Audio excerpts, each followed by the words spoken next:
बिस्मिल्लाहिर्रहमानिर्रहीम। आज के लेक्चर में हम कैविटी रेडिएशंस की प्रॉपर्टीज़ को डिस्कस करेंगे।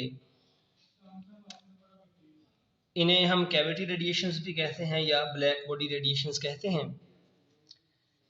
इसके बारे में डिटेल से हम इससे पिछले लेक्चर में पढ़ चुके हैं। ब्लैक बॉडी एक ऐसा ऑब्जेक्ट है जो तमाम किस्म की रेडिएशंस को अब्जॉर्ब भी कर सकता है और हर किस्म की वेवलेंथ की रेडिएशंस को एमिट भी करता है। तो और एक ब्लैक बॉडी को, एक आइडियल ब्लैक बॉडी को बनाने के लिए हमने पिछले लेक्चर में डिस्कस किया था कि हम किसी एक मटेरियल के बॉक्स में होल ड्रिल करके उसके इनसाइड एक कैविटी बना देते हैं और उस कैविटी के सरफेस को हम ब्लैक पाउडर से या सूट से, जिसे काजल भी कहते हैं, उससे हम पॉलिश कर देते हैं। तो इस कैविटी में अगर कोई भी रेडिएशन बाहर से एंटर हो रही है तो हम देखते हैं कि वो रेडिएशन जो इसमें एंटर हो रही है वो इसी ब्लैक बॉडी के अंदर अब्जॉर्ब हो जाएगी। जो रेडिएशन यहाँ पे आएगी वो इसके सरफेसेस के साथ टकराने के बाद उस रेडिएशन का कुछ हिस्सा अब्जॉर्ब होगा और बहुत थोड़ा सा इसका जो पार्ट है वो रिफ्लेक्ट होगा। तो इस तरह ब्लैक बॉडी के अंदर मल्टीपल रिफ्लेक्शन से जो रेडिएशन है वो आखिरकार अब्जॉर्ब होगी। बाहर हमें कोई लाइट रिफ्लेक्ट होकर आती हुई नज़र नहीं आती, जिसकी वजह से हमें ब्लैक बॉडी के इनसाइड ये जो कैविटी है ये डार्क नज़र आती है। तो इस वजह से इसको ब्लैक बॉडी कहते हैं कि ये हर किस्म की रेडिएशंस को अब्जॉर्ब कर लेती है। और क्योंकि हमने एक ब्लैक बॉडी बनाने के लिए, इस तरह का ऑब्जेक्ट बनाने के लिए, एक्सपेरिमेंट के लिए एक कैविटी बनाई थी, तो इस वजह से इस कैविटी से हासिल होने वाली रेडिएशंस को कैविटी रेडिएशंस भी कहते हैं। तो अभी तो हमने अब्जॉर्प्शन की बात की है कि इस कैविटी में या ब्लैक बॉडी के ऊपर आने वाली तमाम रेडिएशन अब्जॉर्ब होंगी। और अगर हम इसी ब्लैक बॉडी को हीट करना शुरू कर दें, टेम्परेचर दें, तो हम देखते हैं कि जैसे जैसे इस ब्लैक बॉडी का टेम्परेचर बढ़ता है वैसे वैसे इससे ज़्यादा से ज़्यादा रेडिएशंस एमिट होती हैं। तो डिफरेंट टेम्परेचर्स के ऊपर डिफरेंट वेवलेंथ की रेडिएशंस एमिट होंगी। और हमने पिछले लेक्चर में भी पढ़ा था कि वो जो रेडिएशंस एमिट हो रही हैं उनमें जो रेडिएशंस हैं वो लो वेवलेंथ से लेकर, यानी स्मॉल वेवलेंथ से लेकर हाई वेवलेंथ तक हर किस्म की रेडिएशंस इस ब्लैक बॉडी से खारिज हो सकती हैं। तो ये तो हमने प्रीवियस लेक्चर में सारी डिस्कशन की थी। अब हम इन्हीं रेडिएशंस की प्रॉपर्टीज़ को डिस्कस करने जा रहे हैं। एक ब्लैक बॉडी जो है इसकी मुमासलत ऐसे ही है जैसे थर्मोडायनामिक्स में आइडियल गैस है। हम मुख्तलिफ गैसेस के बिहेवियर को समझने के लिए एक आइडियल गैस कंसिडर करते हैं। हम उस आइडियल गैस की प्रॉपर्टीज़ को डिस्कस करते हैं और हम कुछ आइडियल केसेस कंसिडर करते हैं उसमें। तो इसी तरह से यहाँ पे रेडिएशंस को डिस्कस करना हो तो मुख्तलिफ किस्म के ऑब्जेक्ट्स जो हैं वो रेडिएशंस एमिट करते हैं टेम्परेचर की वजह से। जैसे हम भी रेडिएशन एमिट करते हैं, ये मार्कर भी एमिट करेगा, ये डस्टर भी एमिट करेगा। तो हमने जो आइडियल ऑब्जेक्ट लिया है रेडिएशंस के प्रॉपर्टीज़ को डिस्कस करने के लिए वो है ब्लैक बॉडी। तो एक ब्लैक बॉडी की प्रॉपर्टीज़ की बात करें तो तीन प्रॉपर्टीज़ हैं एक ब्लैक बॉडी रेडिएशन की, जिनमें से एक है स्टीफन बोल्ट्जमैन लॉ,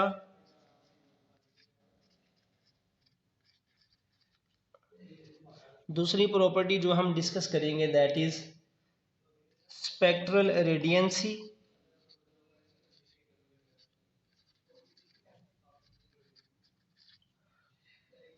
और तीसरी प्रॉपर्टी जो हमने डिस्कस करनी है दैट इज़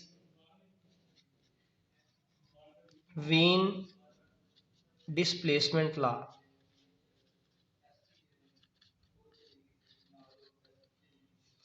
तो आज के लेक्चर में हम इन तीन प्रॉपर्टीज़ को बारी बारी डिस्कस करने जा रहे हैं। जो स्टीफन बोल्ट्जमैन लॉ है।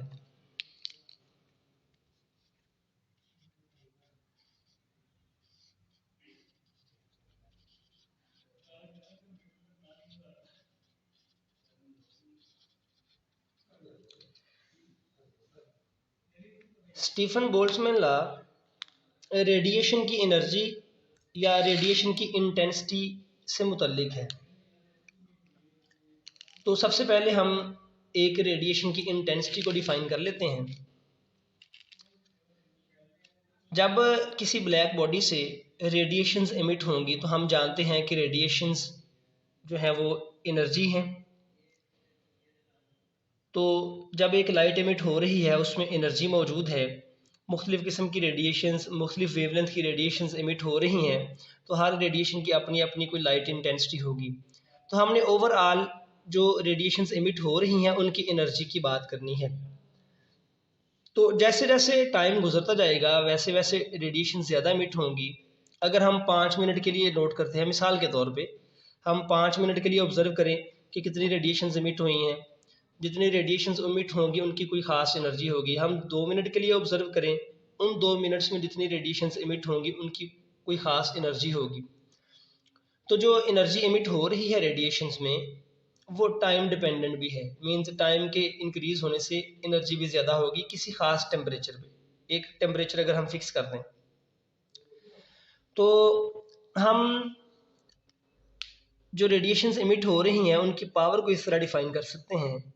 एक तो पावर हम डिफाइन करते हैं work over time, rate of doing work, और हम जानते हैं वर्क जो है वो एनर्जी ही है। यहाँ पे हम कहेंगे पावर है एनर्जी एमिटेड पर यूनिट टाइम।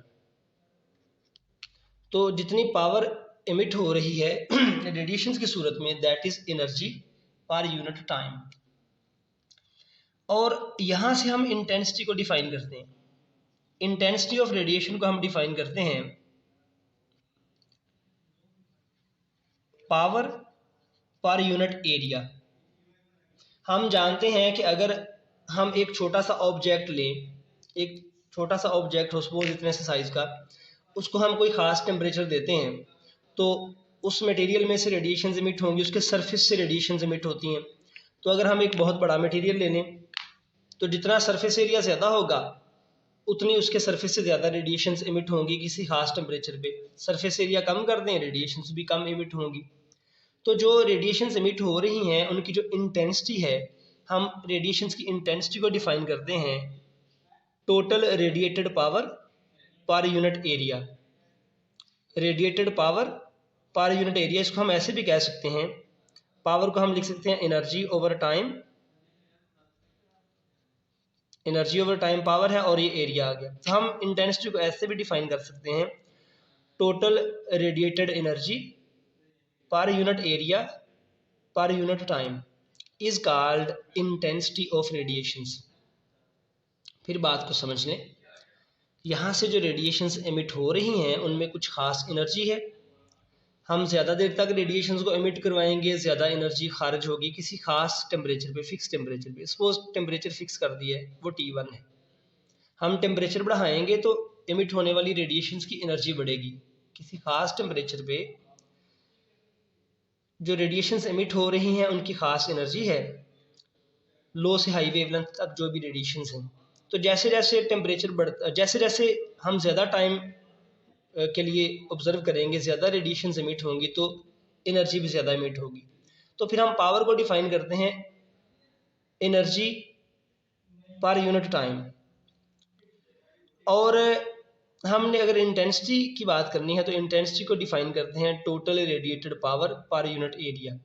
और पावर को एनर्जी ओवर टाइम लिखते हैं। हम ऐसे भी कह सकते हैं कि किसी ख़ास टेम्परेचर पे किसी ख़ास टाइम पे जो इंटेंसिटी होगी that will be defined as total radiated energy per unit area per unit time. तो इस रेडिएटेड इंटेंसिटी से रिलेटेड है हमारा स्टीफन बोल्ट्जमैन लॉ। तो स्टीफन बोल्ट्जमैन लॉ, इसकी स्टेटमेंट ये है कि ये जो हमने इंटेंसिटी डिफाइन की है इसी से रिलेटेड है। स्टीफन बोल्ट्जमैन लॉ ये कहता है कि total radiated power per unit area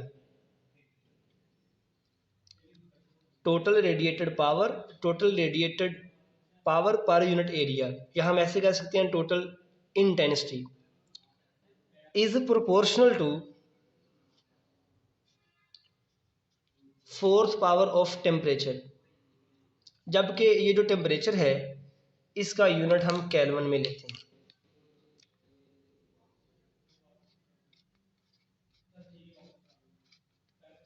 temperature का ऐसा यूनिट जो है वो केल्विन है। तो स्टीफन बोल्ट्जमैन लॉ ये स्टेट करता है कि किसी भी कैविटी के लिए, किसी भी कैविटी या ब्लैक बॉडी के लिए जो इंटेंसिटी है that is proportional to fourth power of temperature, जबकि टेम्परेचर लिया गया है केल्विन में।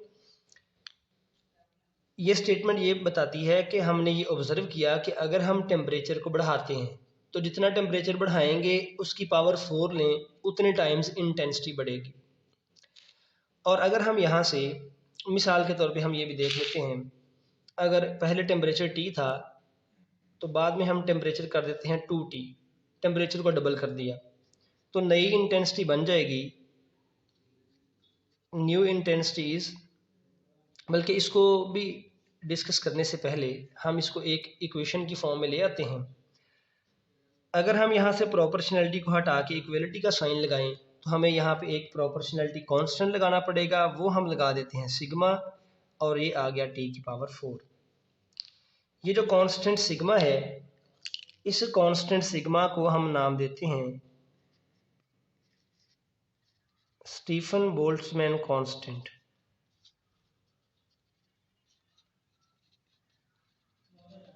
और इस कांस्टेंट सिग्मा की वैल्यू है 5.670 इंटू 10⁻⁸ वाट पर मीटर स्क्वायर पर केल्विन 4। इसका यूनिट हम इधर से निकाल लेते हैं इस तरह से। इस इक्वेशन से अगर मैं सिग्मा का यूनिट निकालना चाहूँ, मैं लिखूँगा sigma is equal to intensity I over T की पावर है 4। तो इसको फर्दर लिखने से पहले हम इंटेंसिटी का यूनिट अलग निकाल लेते हैं।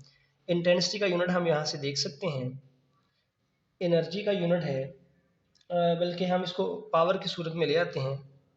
यहाँ से पावर का यूनिट है वाट और एरिया का यूनिट है मीटर स्क्वायर, वाट ओवर मीटर स्क्वायर। तो इधर हम देखें तो ये आएगा वाट ओवर मीटर स्क्वायर और बटे में टेम्परेचर है, इसका यूनिट केल्विन है, केल्विन की पावर 4 आएगी। दिस बिकम्स वाट पर मीटर स्क्वायर पर केल्विन 4। तो ये स्टीफन बोल्ट्जमैन कांस्टेंट का यूनिट और ये इसकी वैल्यू है। ओके, तो ये स्टीफन बोल्ट्जमैन लॉ था जिसको हम फर्दर थोड़ा सा और एक्सप्लेन कर लेंगे। इसमें ये बात बयान की गई है कि किसी भी ब्लैक बॉडी से किसी ख़ास टेम्परेचर पे जो रेडिएशंस एमिट हो रही हैं, उन रेडिएशंस की इंटेंसिटी टेम्परेचर की पावर 4 के डायरेक्टली प्रोपोर्शनल है। और इसको अगर हम एक इक्वेशन में लिखें, ये बनेगा I is equal to sigma के पावर 4, सिग्मा T4, T यहाँ पे टेम्परेचर है। इसको हम इक्वेशन 1 का नाम दे देते हैं और इसको थोड़ा सा और देख लेते हैं।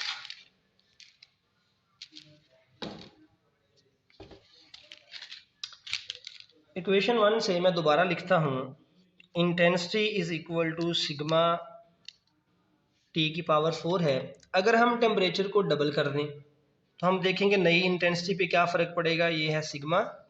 अगर मैं टेम्परेचर को 2 टाइम्स कर देता हूँ, जो टेम्परेचर पहले था उससे 2 गुना कर दिया, तो ये बनेगा 2 की पावर 4 को सॉल्व करें तो this becomes 8 sigma T means 8, ये T की पावर 4 है और सिग्मा T की पावर 4 को I लिखते हैं। जो नई इंटेंसिटी है टेम्परेचर डबल करने से, जो इंटेंसिटी है वो पहले से मौजूद इंटेंसिटी का 8 टाइम्स हो जाएगी, 8 टाइम्स इंटेंसिटी इंक्रीज होगी। इसी तरह से अगर हम टेम्परेचर को इंक्रीज करके 3 टाइम्स कर देते हैं, पहले इंटेंसिटी ये है I, अब अगर हम टेम्परेचर 3 टाइम्स करते हैं तो नई इंटेंसिटी जो आएगी उसको I2 का नाम देते हैं। ये आएगी सिग्मा, टेम्परेचर को 3 टाइम्स कर दिया, पहले T था अब 3T कर दिया, तो यहाँ 3T की वैल्यू पुट की तो ये आएगा 3 की पावर 4 को सॉल्व करें तो दिस बिकम्स 81, और इनको हम फिर ऐसे लिखते हैं सिग्मा T की पावर 4, और ये जो सिग्मा T पावर 4 है ये इनिशियल इंटेंसिटी है, इसको हम I लिख सकते हैं। तो जो हमें नई इंटेंसिटी हासिल हुई है 3 टाइम्स टेम्परेचर पे, वो हम देख रहे हैं कि वो इनिशियल इंटेंसिटी का 81 टाइम्स है।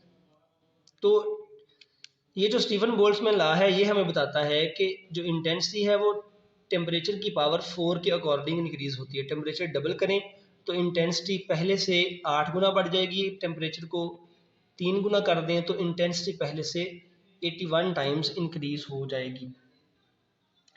सो ये जो हमने स्टीफन बोल्ट्जमैन लॉ यहाँ डिफाइन किया है ये हमने एक आइडियल ब्लैक बॉडी के लिए लिखा है। जैसे मैंने कहा था कि गैसेस में हम आइडियल गैसेस की बात करते हैं लेकिन रियल गैसेस का बिहेवियर उनसे थोड़ा डिफरेंट होगा, ऐसे ही हमने आइडियल ब्लैक बॉडी के लिए लॉ लिख दिया।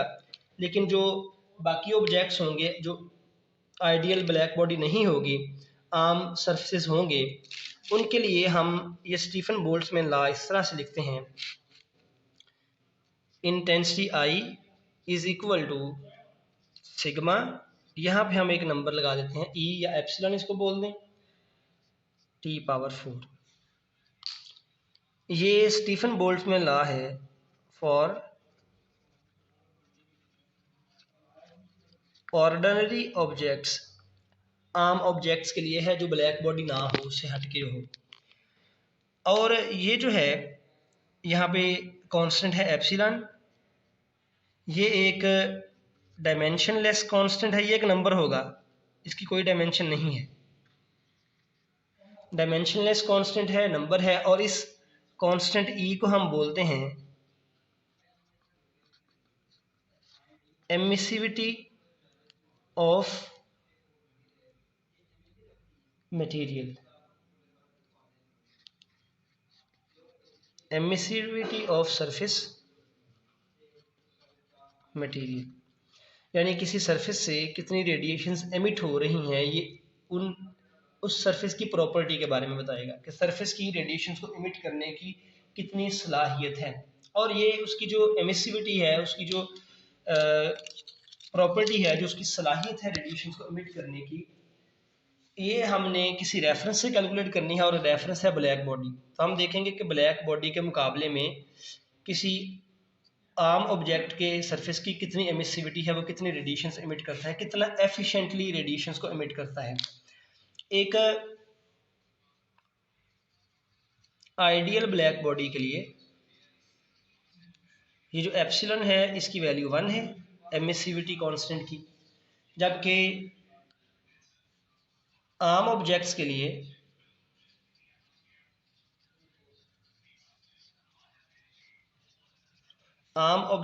इस E की वैल्यू हमेशा 1 से लेस होगी। मैक्सिमम वैल्यू इसकी 1 है इस कांस्टेंट की, और ऑर्डिनरी ऑब्जेक्ट्स की जो एमिसिविटी है वो हमेशा ब्लैक बॉडी से कम होगी, इसलिए इसकी वैल्यू 1 से कम होगी। ब्लैक बॉडी के लिए 1 और आम ऑब्जेक्ट्स के लिए 1 से कम होगी E की वैल्यू। और इधर से भी आप देख सकते हैं अगर हम इस E की वैल्यू 1 पुट कर दें तो ये लॉ जो है ये रिड्यूस होके आइडियल ब्लैक बॉडी के लिए स्टीफन बोल्ट्जमैन लॉ ही बन जाएगा। और E के बारे में लास्ट बात ये है कि ये जो E है एमिसिविटी कांस्टेंट है, ये टेम्परेचर डिपेंडेंट है। किसी सरफेस से जो रेडिएशंस एमिट होती हैं वो टेम्परेचर पर भी डिपेंड करती हैं, तो इस E की वैल्यू भी टेम्परेचर डिपेंडेंट है। That is emissivity of surface material, surface material से रेडिएशंस जो एमिट हो रही हैं, कितना सरफेस एफिशिएंट है रेडिएशंस एमिट करने के लिए, रेडिएशंस कितनी एमिट होती हैं, ये टेम्परेचर पे भी डिपेंड करता है। So this constant is temperature dependent. अब हम सेकंड प्रॉपर्टी को डिस्कस करते हैं जो कि स्पेक्ट्रल रेडियंसी है, जो हमने शुरू में लिखा भी था। तो हम स्पेक्ट्रल रेडियंसी को डिफाइन करने से पहले एक ग्राफ भी ड्रॉ कर लेते हैं। सेकंड प्रॉपर्टी है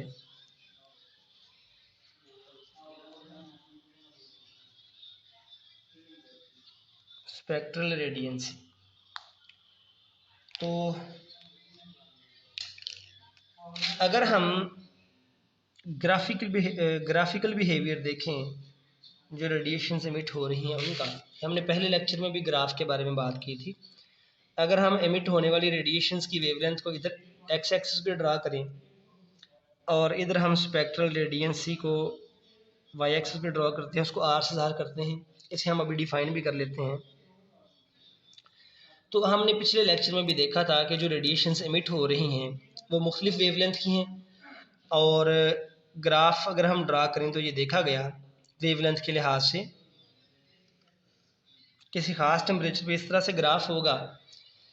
ये ग्राफ हमें ये शो करता है कि लो वेवलेंथ से लेकर हाई वेवलेंथ तक, यहाँ कम वेवलेंथ है और वेवलेंथ इंक्रीज हो रही रेडिएशंस की। तो रेडिएशंस एमिट होती हैं मुख्तलिफ वेवलेंथ की, और इधर समझ लें कि इंटेंसिटी है। तो किसी खास वेवलेंथ पे रेडिएशंस की इंटेंसिटी जो है वो मैक्सिमम होती है। ये हम वेवलेंथ लिख लेते हैं लैम्डा मैक्सिमम। पिछले लेक्चर में बात की थी हमने इंटेंसिटी के लिहाज से। ये वो वेवलेंथ है जिस वेवलेंथ की रेडिएशंस बहुत ज़्यादा हैं। ये पीक शो करती है कि इस वेवलेंथ की रेडिएशंस की तादाद बहुत ज़्यादा है और इन वेवलेंथ की रेडिएशंस की तादाद कम है। तो अब हम स्पेक्ट्रल रेडियंसी को डिफाइन करते हैं। इस ग्राफ के अकॉर्डिंग भी हम समझने की कोशिश करेंगे। तो स्पेक्ट्रल रेडियंसी जो है इसको हम आर लैम्डा से ज़ाहिर करते हैं, और स्पेक्ट्रल रेडियंसी जो है ये हमें बताती है कि एक ब्लैक बॉडी से जो रेडिएशंस एमिट हो रही हैं उन एमिटेड रेडिएशंस की जो इंटेंसिटी है, इंटेंसिटी ऑफ एमिटेड रेडिएशन का वेवलेंथ लैम्डा के साथ क्या रिलेशन है, इस बात को देख लीजिए। ये जो स्पेक्ट्रल रेडियंसी है इसको आर लैम्डा से ज़ाहिर किया जा रहा है। तो स्पेक्ट्रल रेडियंसी हमें ये बताती है कि एक ब्लैक बॉडी से जो रेडिएशंस एमिट हो रही हैं उन रेडिएशंस की इंटेंसिटी का वेवलेंथ के साथ क्या रिलेशन है। और ये जो हम इंटेंसिटी की बात करते हैं ये इंटेंसिटी है ओवरऑल रेडिएशंस की। किसी ख़ास टेम्परेचर पे सपोज कर लें कि ये टेम्परेचर है, बुक के मुताबिक मैं एक वैल्यू ले रहा हूँ। सपोज करें कि ये टेम्परेचर है 2000 केल्विन्स।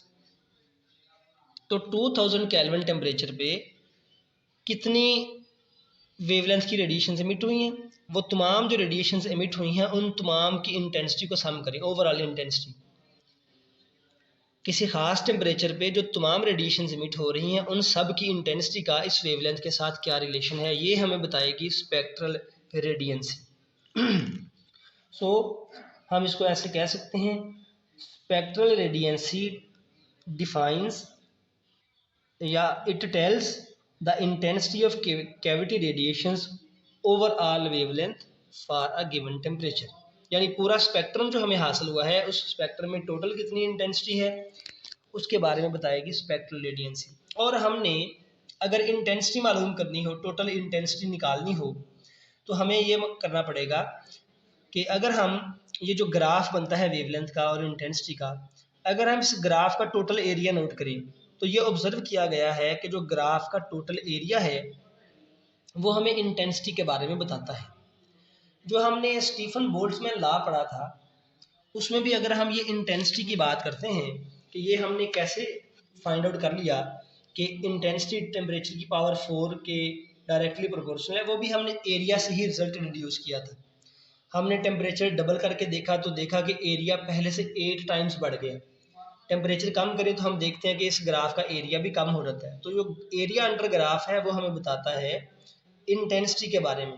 तो इसी तरह से हमने स्टीफन बोल्ट्जमैन लॉ इस ग्राफ से डिस्कस कर लिया था, और ऐसे ही हम अब स्पेक्ट्रल रेडियंसी को डिफाइन करने लगे हैं कि स्पेक्ट्रल रेडियंसी हमें इंटेंसिटी और वेवलेंथ के दरमियान रिलेशन बताती है, कहाँ से कहाँ तक वेवलेंथ की रेंज है और उस रेंज के दरमियान टोटल इंटेंसिटी क्या है। ये रटा लगाना तो चलिए लग जाएगा, लेकिन इस तरह से समझना इसको बेहतर है। जो अल्फाज हैं वो थोड़े कॉम्प्लिकेटेड हैं। तो अगर अब इसको सिंप्लीफाई करके एक इक्वेशन में लिखते हैं कि अगर किसी ख़ास टेम्परेचर पे मैंने ओवरऑल इंटेंसिटी कैलकुलेट करनी हो, तो मैं क्या करूँगा, मैं इस आर लैम्डा और इस लैम्डा के दरमियान यानी वेवलेंथ और स्पेक्ट्रल रेडियंसी के दरमियान बनने वाले ग्राफ का एरिया निकाल लूँगा। और इंटेंसिटी फिर मैं कैसे लिखूँगा, सपोज मिसाल के तौर पे सपोज मैं यहाँ पे इस तरह से कोई ख़ास रेंज फर्ज कर लेता हूँ, ठीक है। सपोज मैं इतना स्मॉल ये इंटरवल लेता हूँ कि उसके दौरान तकरीबन ये जो है आर लेमडा की वैल्यू वो तकरीबन ख़ास एक पीक पे कांस्टेंट आती है। सपोज ये एक स्मॉल सा मैंने इंटरवल लिया, सपोज ये इंटरवल है वेवलेंथ का डी लेमडा और इस जगह पे ये ऑलमोस्ट कांस्टेंट वैल्यू है स्पेक्ट्रल रेडियंसी की लेमडा। अगर यहाँ पे मालूम करना हो तो हम यहाँ पे एक छोटा सा ऐसे इंटरवल ले लेंगे जहाँ पे आर लेमडा ऑलमोस्ट हम कांस्टेंट फर्ज करेंगे। तो अगर मैं इस तरह की डायग्राम बनाऊँ तो ये बनती है एक तरह से रेक्टेंगल। इसका एरिया मालूम करना हो तो इसकी लंबाई जो वर्टिकल इसकी लाइन है वो आर लेमडा को शो करती है और हॉरिजॉन्टल डी लेमडा को। तो ये बनेगा R lambda into d lambda. क्या बन गया इसका एरिया। और हमने पहले बात किया कि एरिया अंडर ग्राफ जो है वो हमें इंटेंसिटी के बारे में बताता है, तो मैं इसे लिख दूंगा ये है इंटेंसिटी डी आई। अगर मुझे यहाँ से लेकर यहाँ तक इस टेम्परेचर पे जितनी वेवलेंथ की रेडिएशन इमिट हो रही है सबकी इंटेंसिटी मालूम करनी है यहाँ से यहाँ तक, या ओवरऑल जो हमारे पास वेवलेंथ की रेंज है, तो उसके लिए क्या करूँगा कि मैं इस इक्वेशन को इंटीग्रेट कर दूंगा। अगर हम ओवरऑल टोटल एक जनरल फार्मूला बना लें ओवरऑल वेवलेंथ के लिए, वेवलेंथ की रेंज के लिए, तो फिर मैं क्या करूँगा 0 से इन्फिनिटी लगा दूंगा ओवरऑल वेवलेंथ की रेंज के लिए जनरल फार्मूला। तो टोटल इंटेंसिटी मालूम करने के लिए मैंने इंटीग्रेट कर दिया और इधर वेवलेंथ की रेंज मैंने 0 से इन्फिनिटी लगा दी। So total intensity I is equal to integration of this term R lambda D lambda. तो हम इस स्पेक्ट्रल रेडियंसी से इंटेंसिटी मालूम कर सकते हैं कि स्पेक्ट्रल रेडियंसी को वेवलेंथ के इंटरवल से मल्टीप्लाई कर दें, जो भी वेवलेंथ डी लेमडा जहाँ से जहाँ तक वेवलेंथ की रेंज है।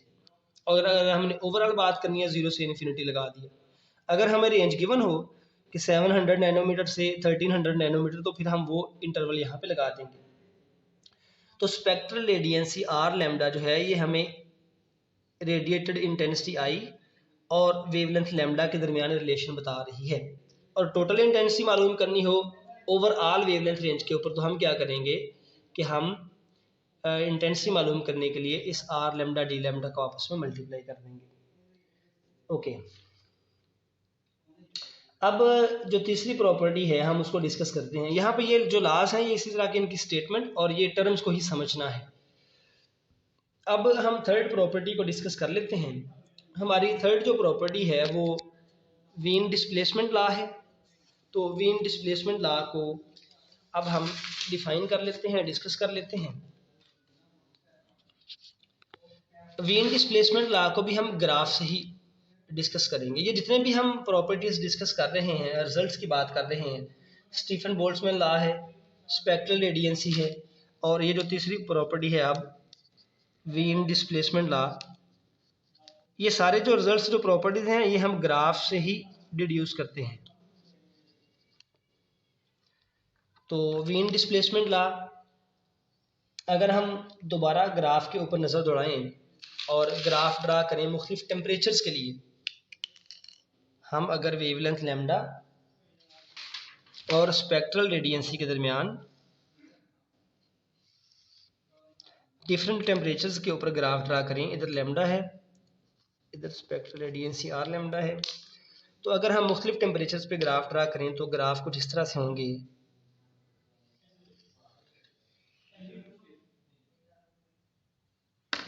हम ये दूसरे मार्कर से एक ग्राफ बना लेते हैं।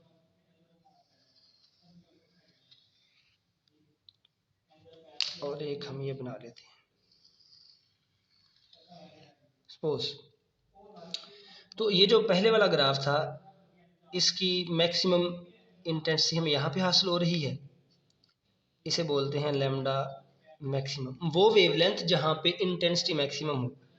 दूसरे ग्राफ में यहाँ पे लैम्डा मैक्सिमम है और तीसरे ग्राफ में यहाँ पे है।